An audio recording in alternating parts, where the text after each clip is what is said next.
Good evening, dear children. I brought in End of Bipolarity, chapter 1st of World Politics, part 6. And yesterday we have discussed consequences of disintegration of USSR. And now we are here. I am here with the shock therapy in post-communist regime. Now, what is meant by shock therapy? The collapse of communism was followed of these countries by a painful process transition from authoritarian socialist system to democratic capitalist system. जब disintegration होता है USSR का, तो जो ये वाली जो countries हैं, जो 15 रिपब्लिक्स थे, तो इनको बहुत ज़्यादा पेनफुल प्रोसेस से गुजरना पड़ता है. डिसइंटीग्रेशन हुआ ही कब था? क्योंकि इनके यहाँ कम्युनिज्म फॉलो किया जाता था, कम्युनिज्म सोशलिज्म फॉलो किया जाता था, प्राइवेट प्रॉपर्टीज़ नहीं थी, स्टेट ऑनरशिप थी. अब उसको कन्वर्ट किया गया. जब डिसइंटीग्रेशन होता है यूएसएसआर का, उसे कन्वर्ट किया जाएगा कैपिटलिज्म में, डेमोक्रेसी में. तो एक प्रोसेस होगी, उस प्रोसेस में बहुत ज़्यादा प्रॉब्लम्स इन्हें फेस करनी पड़ती है. ऑथोरिटेरियन सोशलिस्ट सिस्टम से कन्वर्ट होगी पूरी कंट्रीज़ डेमोक्रेटिक कैपिटलिस्ट सिस्टम में. इस प्रोसेस को ही कहा गया है shock therapy, the model of transition. और ये जो मॉडल है ट्रांजिशन, इसे शॉक थेरेपी कहा गया है, जो कि influence by the world bank and IMF international monetary fund.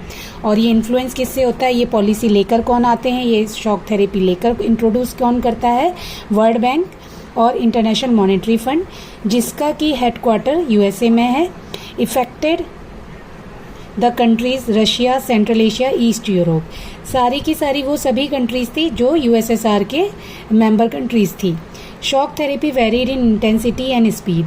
अब शॉक थेरेपी की जो इंटेंसिटी थी, इफेक्टिव था, और जो इसकी स्पीड थी वो अलग अलग थी हर एक कंट्री के लिए. Its direction and features are quite similar. लेकिन जो डायरेक्शन थे और जो फीचर्स थे शॉक थेरेपी के, मतलब कि जो आउटकम्स थे, रिजल्ट थे, वो सेम थे. अगर कहीं पर बहुत जल्दी इफेक्ट पड़ रहे थे, कहीं पर लेट इफेक्ट पड़ रहे थे.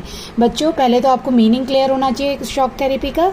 Shock therapy that is the condition process when any country will converts its authoritarian socialist system to the democratic capitalist system. इस प्रोसेस को ही शॉक थेरेपी कहा गया है. Shock therapy in practice. Each of these countries was required to make a total shift to a capitalist economy. जितने भी republics थे 15, उन सभी को किस में कन्वर्ट किया गया?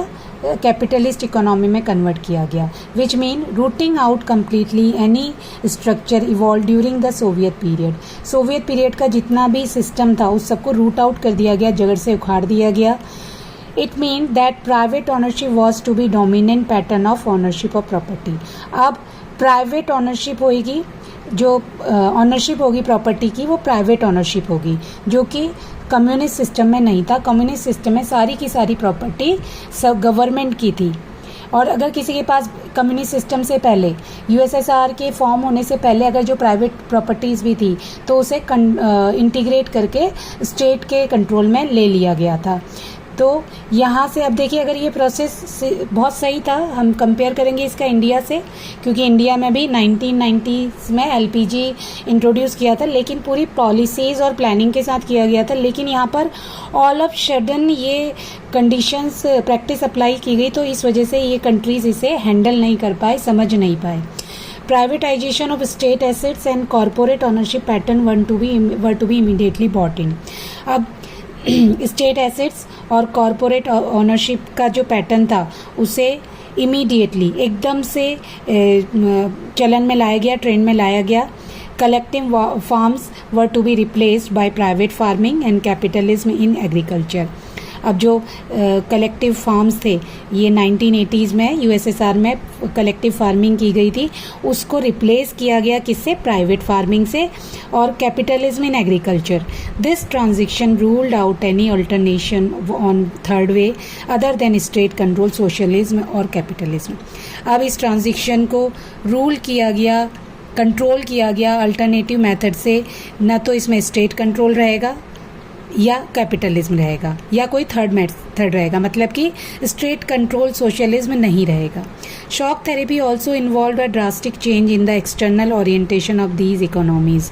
और जो ये शॉक थेरेपी थी, ये इसमें बहुत ज़्यादा ड्रास्टिक चेंज की ज़रूरत थी इस ओरिएंटेशन के लिए, इनकी इकोनॉमीज़ को ओरिएंट करने के लिए, जो कि बहुत इम्पॉर्टेंट था। लेकिन इसका जो प्रोसेस था, मतलब जो मुझे ऐसा लगता है जो ये प्रोसेस था ये बहुत ऑल ऑफ सडन था। इसके लिए प्री प्लानिंग नहीं की गई। आराम से अगर बहुत प्लानिंग से किया जाता तो शायद ये सक्सेसफुल हो जाता।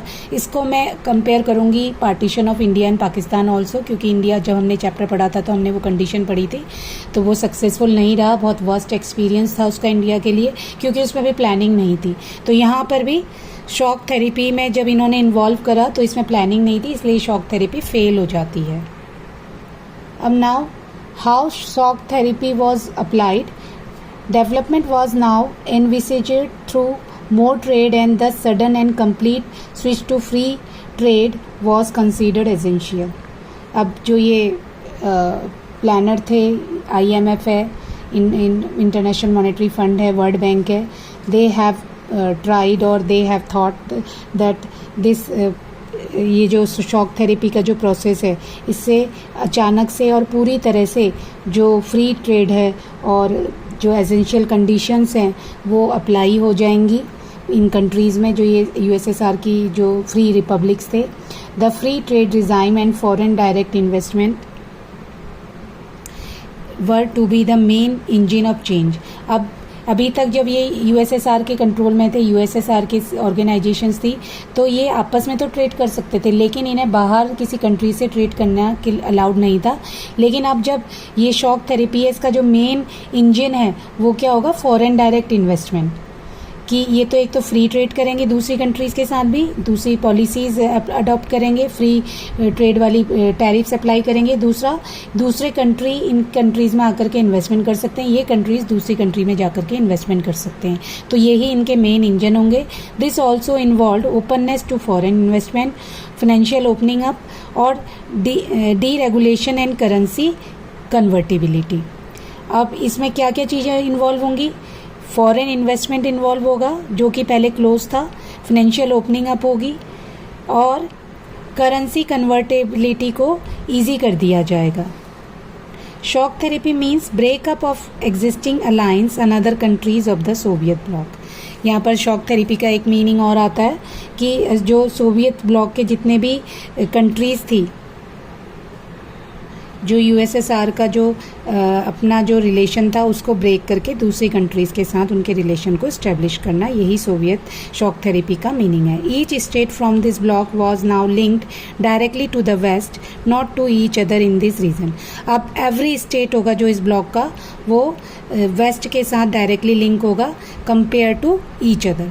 आपस में नहीं जुड़ने की बजाय ये सीधे सीधे वेस्टर्न पार्ट का मतलब है अमेरिका से सीधे कनेक्टेड होगा, क्योंकि अब इसको वो कर रहे हैं, एडवाइस कर रहा है और कंट्रोल कर रहा है, या इसको रेगुलेट कर रहा है, या इसको हेल्प कर रहा है, सपोर्ट कर रहा है। IMF सपोर्ट कर रहा है और वर्ल्ड बैंक सपोर्ट कर रहा है, जो कि वॉशिंगटन में है। These states gradually absorbed into the Western economic system, और धीरे धीरे इन स्टेट्स को वेस्टर्न इकोनॉमिक सिस्टम द्वारा एब्जॉर्ब किया जाता है। या वेस्टर्न इकोनॉमिक सिस्टम को ये स्टेट एब्जॉर्ब कर लेते हैं। The western capitalist states were become the leaders. अब वेस्टर्न कैपिटलिस्ट स्टेट लीडर्स बनते हैं। Now they could guide, control the development of European countries through various agencies और ऑर्गेनाइजेशन। अब वेस्टर्न की जो कंट्रीज़ हैं, वेस्टर्न का सीधे मतलब है अमेरिका की जो कंट्रीज़ हैं, जो स्टेट्स हैं, वो डायरेक्टली कंट्रोल करेंगे, डेवलप करेंगे, रेगुलेट करेंगे इस यूरोपियन कंट्रीज़ को किसके थ्रू, वेरियस एजेंसीज और ऑर्गेनाइजेशन के थ्रू। इसी का एग्जांपल AEU, OEEC हम पढ़ेंगे नेक्स्ट चैप्टर में, OPEC पढ़ेंगे। ये सारी ऑर्गेनाइजेशन पहले अमेरिका बनाता है, फिर बाद में ये यूरोपियन यूनियन अपने आप से बनाएंगे, और जो यूरोपियन यूनियन होगी वो यूरोपियन कंट्रीज़ के थ्रू बनेगी और वो ही उसे मैनेज करेंगे। इसे हम नेक्स्ट सेकंड चैप्टर में हम इसे स्टडी करेंगे।